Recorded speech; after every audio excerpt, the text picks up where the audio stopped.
During the metaphysical phase of the Enlightenment, then, Horkheimer says basically that the subject begins to become the center of the world rather than an objective world full of terrifying forces, irrational forces and such. And it's almost as though that by the time it's articulated in Immanuel Kant, you get this sense of the fully realized self as having a wall built around it. The sense of self, that the creation of the subject during the Enlightenment, is almost like a miniaturized version of the medieval walled town. All the medieval towns had a huge wall built around them to protect themselves against invasion, but also against the world out there, nature, in other words. And it's interesting how the Western European sense of self reflects that in miniature, this walled subject that is now autonomous, and all the motivating causes are not seen to be out there, they are now in oneself. So that the will to power becomes the basic motivating principle for the ego and of all actions, and the critical faculties of reason, which allow the individual to make reasoned judgments, and so forth and so on. The light of reason becoming the primary thing. Whereas the outer world, the world of nature, by this point, by the 18th century, when the Enlightenment reaches its apogee, is stripped of animistic forces. It's become disenchanted, and it's merely a collection of entities, of forces moved about, masses moved about by forces, and which science captures in mathematical equations, and in doing so, in capturing and transferring the outer world into mathematical equations, Horkheimer says that science builds a bulwark against the mythic structure ever recurring or regressing to the mythic. But the problem with this then is that with Enlightenment along comes the rise of the bourgeois capitalist worldview, which is also a world that is self-determined. We have the shift from the rural economy based on barter with its slow-moving metabolism in the 14th and 15th centuries, as Fernand Braudel describes in Civilization and Capitalism, that then slowly gives rise to a market economy on top of that as the next stratum, which comes into being during the Renaissance, in which the town becomes the center of the economy now, not the countryside. We begin to get money and a quicker metabolism that begins to take place, and then eventually this evolves into a global finance economy. But along with all of this comes eventually the industrialization of Europe, and eventually reason declines, Horkheimer says, into merely, for the principle of reason, the Kantian reason with a capital R, declines and is replaced simply by ratiocination, the making of tools, and the human being becoming simply something that is fitted into the machine, and he is not something that any longer has any kind of sense of questioning autonomy. The bourgeois exerts over his workers this regime, and the worker simply is forced to conform to it. He has to do what the bourgeois tells him to do, otherwise he's got no income. And so we see a degradation here with the rise of capitalism and industrialization of the human individual, and we see a flattening of his sense of self.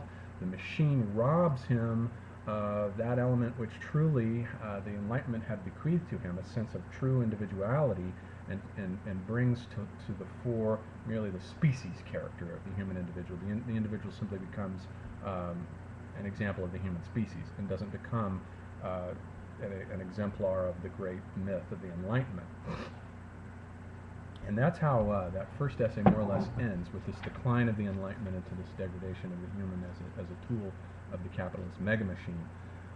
In the next chapter, Adorno writes a very interesting exegesis on the Odyssey, in which he says, one of the prime theses of the book is that myth is already enlightenment, but enlightenment regresses to myth, as it has in the modern world, according to Horkheimer and Adorno.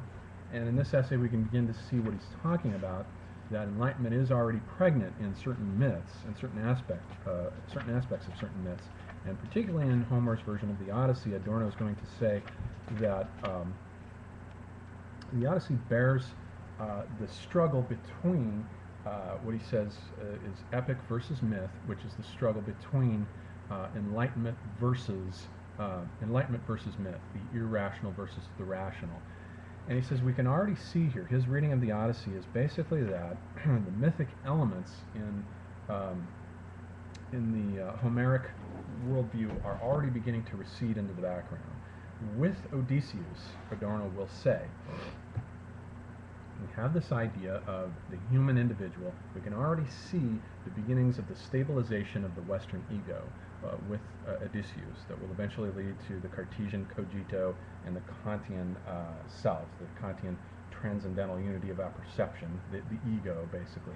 But you can already see, Adorno says, the earliest workings of it in the Odyssey, in which Odysseus struggles through all of his journeys and wanderings and peregrinations. He struggles against the impersonal cosmic forces of myth and uses the instrument of cunning to overcome them and basically to neutralize their dominance over him and to cut himself free from their influences. And as a result of this, we can already see Enlightenment, the earliest origins of it, beginning to happen in the Odyssey, with the Western sense of self beginning to stabilize here and coming in, and Odysseus beginning to cut himself off from servitude to the cosmic forces. It's a little bit like, there are certain aspects in which the Gilgamesh epic, Adorno doesn't mention this, but the Gilgamesh epic too also is about a human being who begins to stabilize the ego, is motivated by the fear of death, and so sets out on a cosmic quest and deals with cosmic powers. And both the Odyssey and the Gilgamesh epic are what we would call in the field of myth study solar myths, in which the main character is a metaphor for the sun and its transit through the 12 signs of the zodiac. In both cases, that's what we have.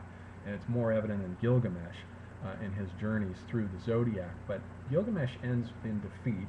The cosmic powers cheat him, basically. He loses. The snake comes up and eats the plant that he had been hoping would confer upon him immortality, and he loses. And so he ends up the loser, and the cosmic powers are mightier than he is. And not only that, but the Gilgamesh epic, as I've argued elsewhere, is a story about how, that tells the back history of Gilgamesh to explain how he became the Lord of the Dead.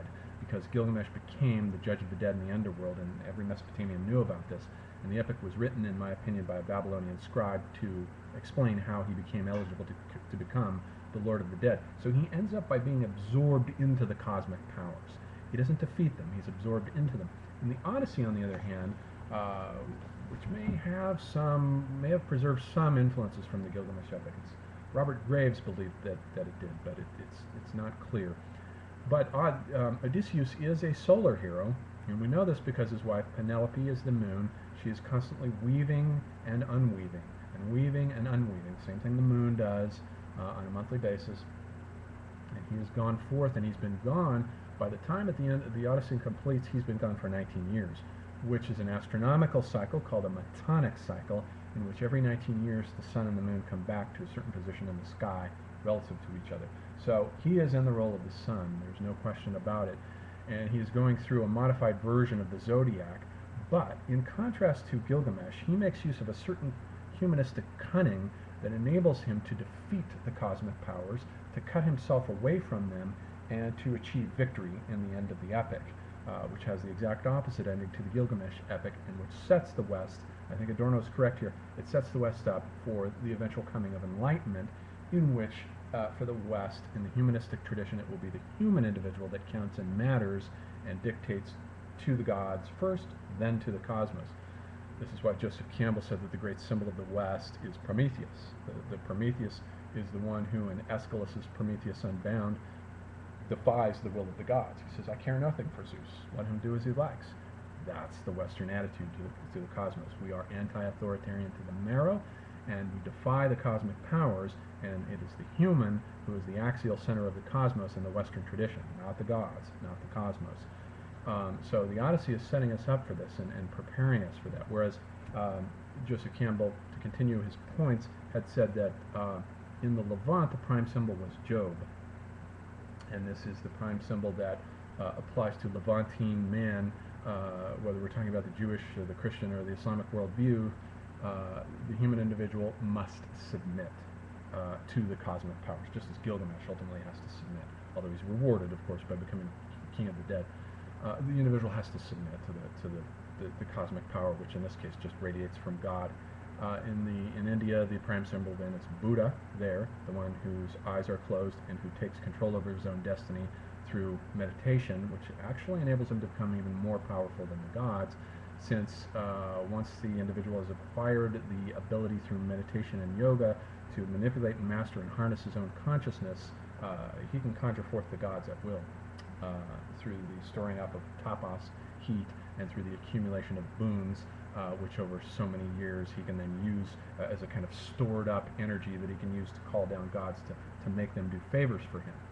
So the individuals are putting the cosmic power back into the lap of the human individual, the Hindus are. And then in the Chinese prime symbol, Campbell says what we have is the wandering sage who wanders through nature. Now Horkheimer and Adorno had said that, they say in this book that civilization is about the dominance over nature, the figuring out on the part of human technology on how to dominate over nature. But I think that's the Western attitude of civilization. I don't think that you're going to find that in the Chinese or the Japanese attitude, in which nature provides all the models and the human being simply finds which way he's going to fit in there and just roll along with the Tao, roll along with the yin or the yang, whichever way it goes. That's a completely different model of civilization. So Horkheimer and Adorno's model is rather Eurocentric in this sense that they define civilization simply as that, the overcoming of nature and subjecting it to the human scientific powers.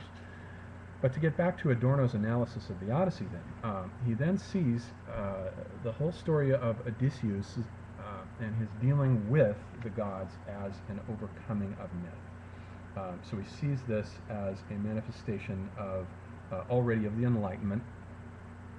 But the problem I think I have here is that with Adorno's use of the word myth, is that by myth he really only means a certain type of myth, the older, what are called chthonic myths, the myths that usually bring in human blood sacrifice, the darker myths, what Nietzsche called the Dionysian myths.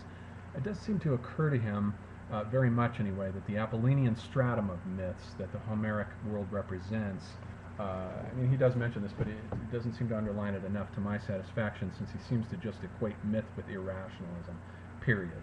And then it's absolutely antithetical to enlightenment and to enlightened, reasonable civilization. Myth is basically, for him, irrational. It involves human sacrifice and the blood cult. And the Nazis regress to this mythical worldview with their cult of their death cult and Blutenboden and their perversion of theosophy, and they're drawing on these sort of murky Madame Blavatsky and root race ideas. All this very dark, murky myth that actually represents the inferior side of myth. Everything has a shadow side, and I think what Adorno and Horkheimer understand by myth is really only the shadow side of myth. Myth when it's taken to extremes, when it's misused, and when only one certain bloodthirsty dimension of it is involved. They don't seem to me to have a fully conscious command of how myth as a whole functions. They seem to believe that myth is purely a force of disorder, and it introduces disruption into society that messes up the civilized, reasonable, rational human order. They don't seem to understand that myth in origin actually brings forth civilization. It confers a cosmos onto chaos. It's like the invention of an irrigation system that channels the floodwaters and prevents them from flooding by creating a system of conduits for canalizing and catalyzing human potential energies that can then be organized, especially with the building of monumental works of art, that brings civilization into form in Spengler's sense, in which it is brought into a culture phase. It is in form, and it organizes the civilization and makes sense out of it. They don't seem to me to have an understanding of myth in that sense as a positive, structuring, pedagogical force that is not just irrational, but rather supra-rational, since the cosmic wisdom is embedded and encoded within it, and it's the job of the human being to understand the messages, and it's the job of the artist to create works of art inspired by myth, at least ideally, to reset and adjust the disturbed sense ratios that are knocked out of whack by new technologies that come along in a civilization. And it seems to me that Adorno and Horkheimer don't have an understanding of myth in this sense, that myth isn't just some cult of blood sacrifices. The Nazis exemplified it, much to the discredit of myth, but that it is actually a humanizing force that creates civilization and ennobles it, and that their understanding of the Enlightenment simply as the crown jewel of reason and rationality is simply one phase of history. And it's a Eurocentric idea at that, by which everything else is measured as coming closer or further from the mark. So it's a great book, The Dialectic of Enlightenment, and I highly recommend it.